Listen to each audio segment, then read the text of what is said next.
नमस्कार। आज रविवार 19 जुलाई और जैसा कि हमने तय किया हुआ है कि आज कुछ मानव उपयोगी सूत्र ना मध्यस्थ दर्शन से अस्तित्ववाद, इसके प्रणेता हैं श्री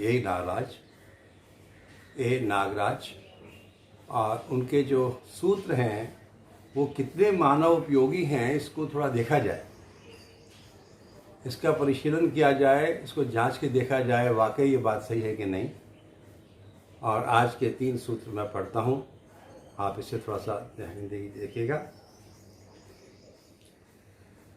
स्वयं की उपयोगिता को सिद्ध करना ही स्वयं की उपयोगिता को सिद्ध करना ही तृप्ति का आधार व प्रमाण है। तो हमारी तृप्ति का आधार क्या बनेगा?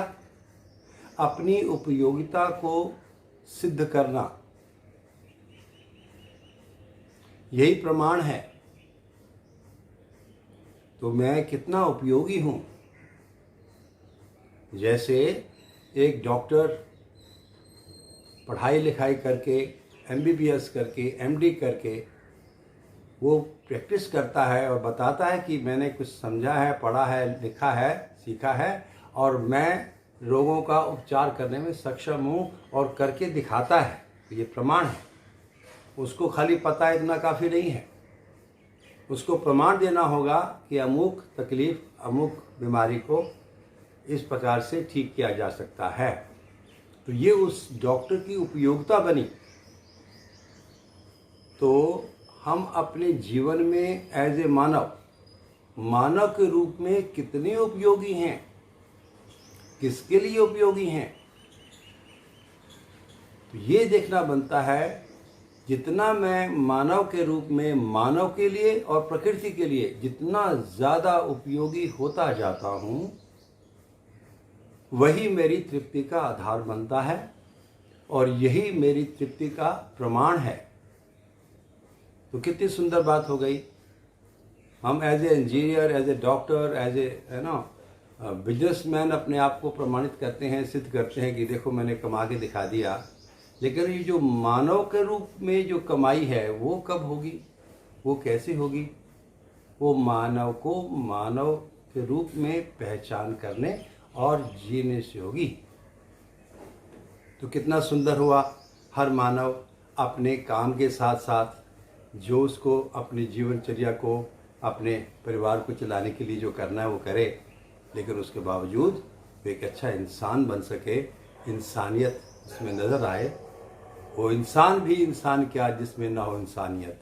ये देखिए, वो इंसान भी इंसान क्या जिसमें ना हो इंसानियत। इंसान को जी करके, इंसानियत को जी के कोई इंसान ही दिखलाएगा। तो उसको जीने के लिए तो एक इंसान ही चाहिए कि ये होती है ये इंसानियत और ये ऐसे होता है जीना इंसानियत। और दूसरा शेर देखिए दूसरा सूत्र देखिए कि प्रयोजन के अर्थ में पहचान ही संबंध एवं व्यवस्था का आधार है। तो अभी संबंधों की बात हुई ना सुबह कि हमारे संबंध कैसे हैं, हम आपस में कैसे रहते हैं। तो हमारे जो संबंधी हैं, जिनके साथ में हमारा संबंध है, उसका आधार क्या है? हमारे रिश्तों का आधार क्या है? क्यों रहना चाहते हम? रिश्ते हैं क्यों, किसके लिए हैं, क्यों बनाए जाए रिश्ते और इसका आधार क्या बना?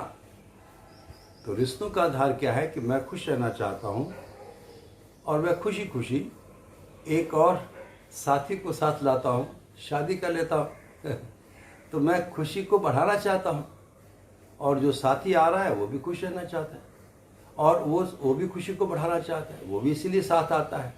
तो यदि हमारा साथ साथ रहने से हमारी खुशियाँ बढ़ रही हैं तो हमारे संबंधों का प्रयोजन पूरा होने की दिशा में काम हो रहा है।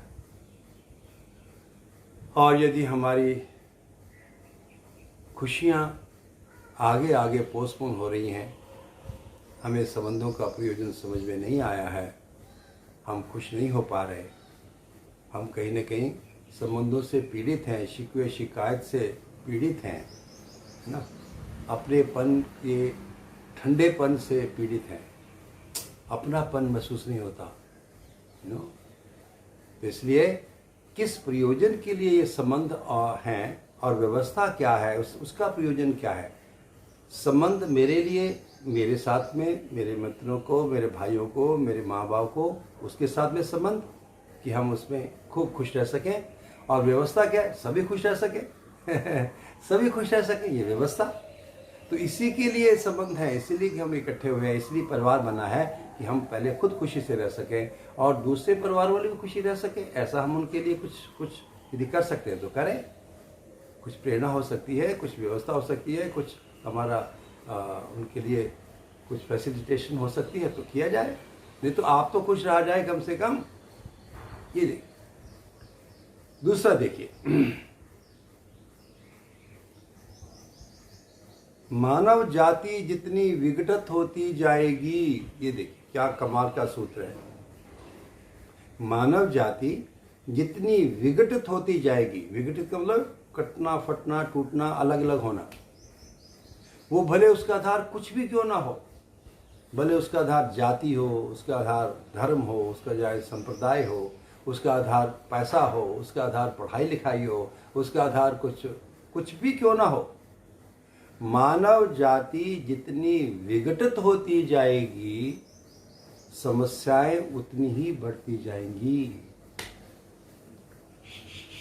समस्याओं का कोई अंत नहीं रहेगा। कभी समस्याओं को हम लांघ नहीं पाएंगे, हम समस्याग्रस्त बने ही रहेंगे।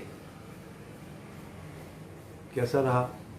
पूरी मानव जाति एक अखंड समाज के रूप में जब तक अपने आप को नहीं समझ पाती है, उसकी पहचान नहीं हो पाती है, तब तक तू कुछ और मैं कुछ, तुम बड़े और मैं छोटे और कुछ चक्कर, कितना सारा अलगाव धर्म के नाम पे, संप्रदाय के नाम पे, जाति के नाम पे, है ना, पैसे के नाम पे, रूप के नाम से, पद के नाम से, ये जितने विघटित, जितना अलग लोग, मानव मानव से अलग नहीं है। हर मानव मानव जैसा ही है।